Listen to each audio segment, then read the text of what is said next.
Welcome to the fourth and final video, which will help students hopefully achieve getting the PowerPoint Project 1 assignment done on the textbook. The videos are simply to help students who may need the additional help that is not necessarily provided completely by the textbook.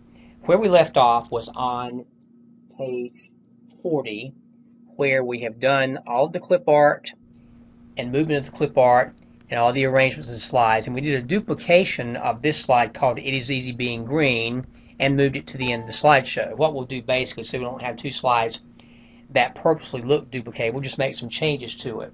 So if you go on page 41, we're going down to the very last slide, slide 5, which should be the duplicated one. Don't let slide 5 be this one. It's got to be the duplicate. So if you haven't moved it, you need to take care of moving it. I'm going to go ahead before I start, because I always forget in these videos to save my work. So I'm going to go to File Save, since I already have the name for it, and just update it. Now on page 41, we're going to position the mouse pointer immediately to the left of the I in the phrase, It Is Easy Being Green. And we're basically going to delete that information. And you can either do like the book says and select it with your mouse or with the shift arrows.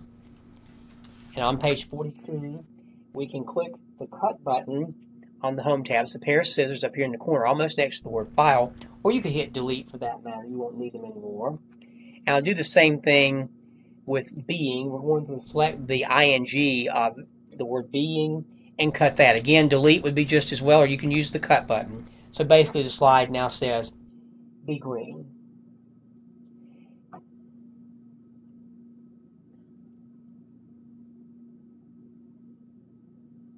And leave the save, and we're going to take save. Oh, I'm sorry, I think I did this. Yeah. Now we're going to take the ing in the word saving and get rid of that. Again, you could backspace it. You can cut it like the book says and type an E right now. So now your slide will say be green instead of being. Save energy at home instead of saving energy. It's kind of like a closing slide or a closing tag to a presentation. So that's the way your last slide should look. Now to actually make the slideshow run, if we were going to run the slideshow right now, I'll just do this for those who are brand new to PowerPoint. Some slideshows are better off being just straight slideshows where you just go from one slide to the next by just advancing. But once in a while, people feel the need to have these special transitions, and sometimes these transitions get too swirly and we get caught in the animation and not in the content of the slide. So I always tell people to be careful about that. Pardon me as I adjust my headset. It keeps sliding off my head. All right, with the last slide selected, I'll go back and do that. I'm on page 43 in the book. We're going to add a transition between the slides, and that's very easy to do. A transition is just a way with that one slide leaves the screen and a new slide comes on. There are all kinds of fancy ways to do that, and they've added new ones in this version of Office. So if I click the Transitions tab at the very top of the ribbon, I'll have a bunch of options there going from none to cut to fade to push, and you can actually click these and preview them if you want to. There's another button there at the bottom right-hand corner that says More if you want additional options. In fact, we actually on page 43, step 1, need to click the More button, and we'll see some additional options. And we're going to choose the one that says Doors, right down here where it says Exciting. And if we point to that with the mouse, and then on page 44, step 3, we actually click it, you'll see this transition take place on the slides, going from one to the next. And if you look over on the small slides, the outline area, you can see a little star next to the slide. It's got number 5 and a gold background with a black star there. That simply tells the computer that there's a transition for that particular slide.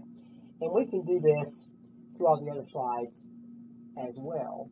In fact, we can even tell how long the slide will actually be on the screen. If you move over to the ribbon, over to the opposite corner, to the right corner, you'll see the word durations, and it says 1.40, which means 1.40 seconds.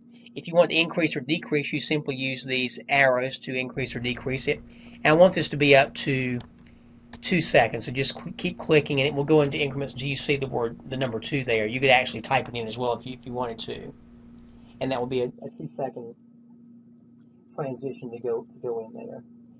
Now, if I wanted to preview this to see how it works, just to look at it, I can actually go back to the far left of this ribbon, and I've got the option that says preview. And what will happen if I click preview, you'll actually see the preview going from slide 4 with the furnace and water heater to the final Be Green slide. Now, if I were wanting the same transition for all of them, I can move back over, going back and forth on this ribbon, left, right, go over further to the right, and there's an option that says apply to all, which means we're applying this particular transition to all the slides. And once we click this, you'll see the gold stars appear on, or the black stars rather, appear on all the slides. The reason for the gold being there, if I select a particular slide, the gold indicates that that's the slide that's selected. The star means that there's a transition there. We've got a lot of this done now, pretty much. If you want to put your autograph, so to speak, on this, we can go back into, just like we did in Word, go back to the File tab, go way over to the right to Properties, and choose Show Document Panel, and we can kind of put our name on there. It's got my name as the author. It's got It Is Easy Being Green as the name of the show. You can change this to anything you want to.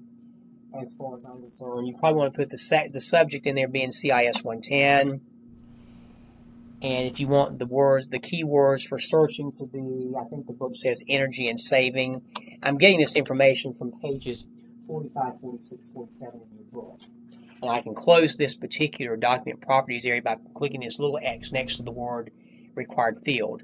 Now let's actually do the slideshow. To start this, what I have to do is to go up to the slideshow tab up in the ribbon at the top of the screen, and right now the third slide in my case is on the screen. If I want to do this from the very beginning, I'll click number 1, slideshow number 1, the little thumbnail section. That's what they call these little small versions. I could also click what says from the beginning. So you got a lot of choices here. The book will tell you to go down to the bottom of the screen and choose the little TV logo that says slideshow, which you can do. You can also choose up here in the ribbon the button that says From Beginning. Either one of them will begin your slideshow. And because the little doors transition is there, to go from one slide to the next, you can click the slide, you can use the arrows on your keyboard, you can use page up, page down buttons, and it will go from one slide to the next. Now after you've gone through all 5 slides, there will be a closing slide, of course, that we've created right here, and then there will be a black one, just a black background that says End of Slideshow. And I can click that to exit it. You can print this presentation also, although you're not required to do it necessarily in all courses. But to print this out, my suggestion is, regardless of what the book says, please do not just do print. Because if you've got a lot of slides, you can waste tremendous amounts of paper and ink unnecessarily. When you go to File and you want to print these slides, when you click the Print option under File, where it says Print All Slides, there's another option that says Full Page Slides, 1 slide per page. And if you'll click that option, you can click a notes page to have notes that people can make if you're giving these to your guests. You can click notes page. You can choose 2 slides on a page. You can choose 4 slides on a page. And the reason it's looking weird on mine is because I'm on the back side of the slide presentation. But you can get them as many on a page as you want to. And for saving paper, I would totally recommend that. That's the end of this project. I would probably go ahead and save this so you have all your changes made, and then you can submit this to your instructor as necessary according to his or her requirements. If you have any questions about anything about this video or the other ones about the PowerPoint project, please contact your instructor.